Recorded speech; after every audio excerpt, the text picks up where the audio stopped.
are here at the DC Collectibles booth with my old pal Jim. Hey there. And we're at Toy Fair 2015. And always good.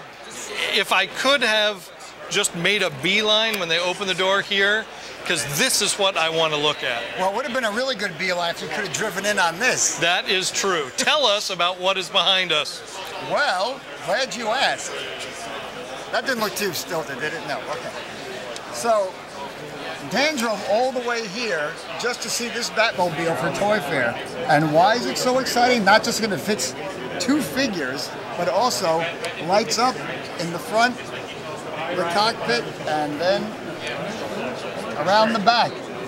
Pretty nifty, and it's only $100, which is crazy. That is staggering that you guys got it at that price point. It is. I mean, it was a lot of figuring out how many we were going to do and how much it was going to cost. It's a big piece, but we really wanted people to have it. I mean, this line is selling so well for us. And it's such a cool thing. So talk about the new figures that you just announced just a couple of days before Toy Fair in the animated line. Well, some of the ones that are here are great. Roxy Rocket, which you've already guessed, is one of the newest ones, so nice work by you. That one we're also super excited about. It's never been produced before. That's probably the one I'm the most excited about as well. We talked to Paul Dini, we were doing it, and he was head over heels happy about it. Her rocket also lights up, and she actually will fit on the rocket and can sit on it, and also will come with a little display base, so it'll keep it somewhat off the ground a little bit, so it looks like she's actually riding on it, which is great. That's pretty awesome. Well, I think everyone's asking the question, if we have Roxy now, at some point we need Superman too, because she ran up against him. I've heard it true. Well, you know what, this line has such big legs. If I can go to Superman Town and Justice League Town, the way everyone's supporting it, it's definitely not out of the question at this point. So we're still doing the, I know the wave 2 and 3 shook up a little bit just while you guys are looking at how they're manufactured. Yeah, well, we've addressed, actually, that's a movie. So we've actually addressed that, and that's why this Killer Croc is here, and Baby Doll's here too. Thanks for pointing it out, but she's not here. So the joints right now, we've got, if you want to try this, I know, you may hold your camera. We've re-engineered the type of plastic we're using, so it's much more flexible and stronger. Okay. And you can actually notice here, I'll hold the microphone when you figure it out. All right. So you try that out, because you've had some of the old ones, but if you pull his hand in and out. Oh, yeah. You can feel that much easier to pull in and out, and then the flexing of the joints should be much better. And same with his feet. If you try the ankles, you can see the difference in the material. Yeah, that makes a real difference. So that should have solved most of the problems we've had with the early ones. And hi, I'm here with Dan at Toy Fair 2014 talking about the Batman animated series. Dan? Yeah, so do they go back at some point to the 4-figure waves after you guys? Yes, yeah, they'll go, now that we're done adjusting things, they're definitely go back to the way they were supposed to be in the first place, okay. But we really wanted to take the time to make this right and fix it. And we opened up a line where people can write in if their toy's broken. We'll assess the situation, and we'll actually replace the figure. That's straight up bonkers. Yeah, I've been talking. No, you hold that. Okay, fine. Kevin has been like sending figures out to people with handwritten notes. I cannot think of another toy company in all my years of doing this that have done something like that. He's super dedicated to making sure that we made this right, because it's a lot. You know what's funny? A lot of the letters, and I read them along with Kevin when they come in, but a lot of people are like, "This is I grew up with this, and I'm really upset. This is not what it's supposed to be." And obviously we're upset too. It's not like we went, "Hey, let's make these and whatever, and hope they're okay." So the dedication that Kevin and the rest of the team has put into making sure this is the best toy experience it can be is really what we're focusing on right now. And it seems like right now we're going to be over the hump. And actually not just for Batman Animated, we've addressed this plastic for everything. Oh, great. So okay. Going forward, the fastest we can replace stuff, we're doing it for all the lines. So it's not just this. Oh, that's great news. So at some point, I don't know exactly which day it is, but all the old clear plastic's going to be gone. Okay. So you won't be seeing that anymore once we're done with some current runs. That should be a thing of the past. Wow. We made it a mandate for all our factories, no more of this.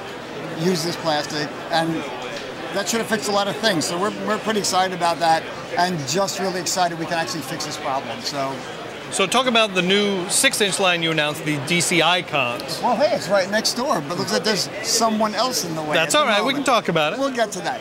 So the 6-inch figures for us, of course, are really exciting. We've never done them at that scale. It's always been, you know, the figures behind, like the designer series figures, which is 6 3/4-ish size. We wanted to go back and, because New 52, we've pretty much gone through everybody. We've done a lot of designer series. I'm like, how do we go back and get to some things we haven't done, put them all in a coherent line that makes sense? Right. So that's what the Icon 6-inch line is for. So we're going to go back and looking at Longbow Hunters, Green Arrow, which you see over there. There's a... I got to tell you, I never expected that you would go back and do the Mike Grell Longbow Hunter Green Arrow. Well, it's pretty fun. What we've done is also we've brought in Ivan Rice to go back, and he's doing all the headshots and all the character designs. So, but they're based on certain points in time. The Mr. Miracle is the New 52 one. There's a standard Blue Beetle. There's like a kind of an old Superman with Helix in there. There's a Hush style Batman. So it's going to be going through everything historically that we've been doing at that new scale, which is going to let us have more accessories. As you'll see when we get over there, there's some of them have, like Harley's got a ton of stuff. So there's like a chicken and a pie, a couple of heads, some hands, and that line is going to survive, I think, on the cool factor. Actually, the coolest accessory that I think is here is Deadman has an ectoplasmic thing you can snap on top of another figure, like he's being possessed. Yeah, I saw that was listed in the solicitation, but I haven't seen what the accessory looks like. It's pretty awesome. So really happy about that. That line, for us, we're putting a lot of time and effort into it. Then they're pretty highly articulated, so I think people will be really happy about the play value. It should be great. And so there's still, like you said, the possibility of New 52 characters like Mr. Miracle coming in there. So if you've been collecting that line too, then... Yeah, it'll be obviously a little smaller, but this line is supposed to be meant to be an expansive line. Okay, it should just go through everything we want to do. Sorry. Everything we're supposed to be doing is going to be in that. The DC's done will be in there. And of course, I've got some old favorites. I'm hoping they'll make it. If obviously you get ideas, you should let me know. And we might even be reaching out on our Facebook page to be like, hey, we're starting with this, but what else should we be doing? It's so deep. And the Dr. Fate helmet. How many years have we been talking about the Dr. Fate helmet? I knew you were going to ask me about that. And actually, I'm sure I'll be seeing some old DC Direct people walking through it that'll be like, what's the Dr. Fate helmet? Finally here. I know. I don't even know how old the prototype in my office is anymore. I can't remember. 8 years maybe old? Yeah. So, okay, now, because it took so long, we're not just going to make one Dr. Fate helmet, we're going to make 2 versions of the Dr. Fate helmet. Wait a second. So there's going to be one that's a little less expensive, than like a $300 range. And the one that's here at the show is 24 karat gold plated. That's going to be like $800-ish. I don't know the exact price, but that's the one that's here was the one used on the Constantine TV show. We actually made it for them, and that's the actual one they had in the background. No kidding, that's the one from the screen used. Yeah, so once you come here and touch it, don't wash your hands, because you can say you were there. So I actually can't believe it myself, to be honest. I mean, it's been a long time coming. Yeah. Well, the original one was going to come with the amulet, too, but that's not the case. Yeah, this one's just the helmet, and it has the newly designed base on it. It's pretty nice. So we decided we'd go for that, because let's at least get this thing done at this point. I mean, honestly, that's... It's just 8 years in the making. I don't know. We don't like to rush things. Right. DC. You know, stuff has to be right.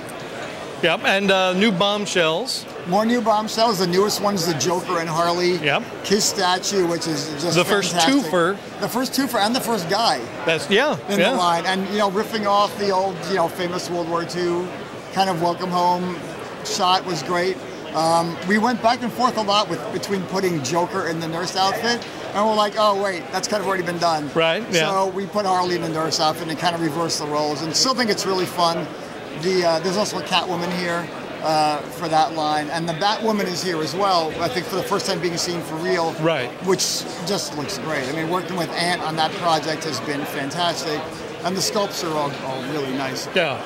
And it looks like you have some Gotham product from the Fox show. Yeah, there's one. We have actually there's 2 Gotham products from the Fox. So there's actually a real reproduction badge from the show based on the one right from the show. It actually comes with a little holder. It's only about $30 retail. Again, got a really good price on that. And then we have the Gotham statue, the Gordon statues here.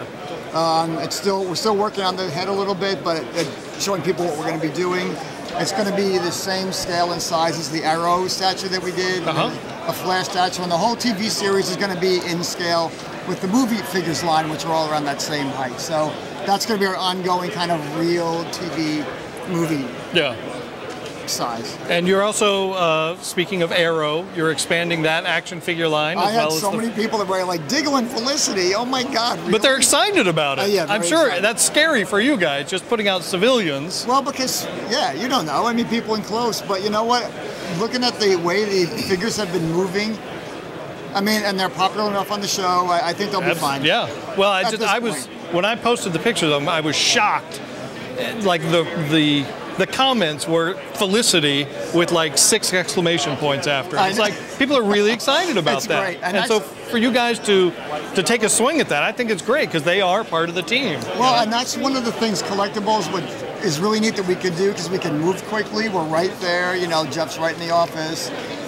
And we can get that information quickly and know what's going to happen. And we can take a chance and do it because we're part of the whole situation that's going on. So it's great. It's a great place for us. And if someone's going to do it, it should be us that fast. It's got to be exciting just to work there now. Cool. With all the movies we know that are coming, the TV shows are integrating so much comic love into them all.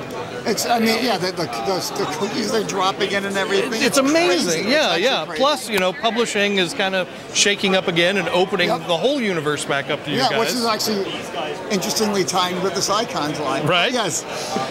So we do think, now with the integration and obviously the whole team moving out to LA, that's just going to get better. I mean, that's just going to be fantastic. We're all looking forward to getting everybody back in one place. Well, we can't wait to see all the rest of the stuff. Thank you so much for your time. Hey, no problem. Thank you for giving me this. You're welcome. I'll take good care of him. Nice job. I'm glad you like that so much. You've been holding it the whole time. I have. Thank you for giving me this. Wait a second. All right. Okay. So I'm going to go walk around. I'll do some more interviewing. Okay. If you can just back me up, that'd be awesome. Yeah, if you could just give us the coverage when you're done, that'd help us out a lot. I'm sure Brandy will sign up on that. So there'll be more Toy Fair coverage on Action Figure Insider.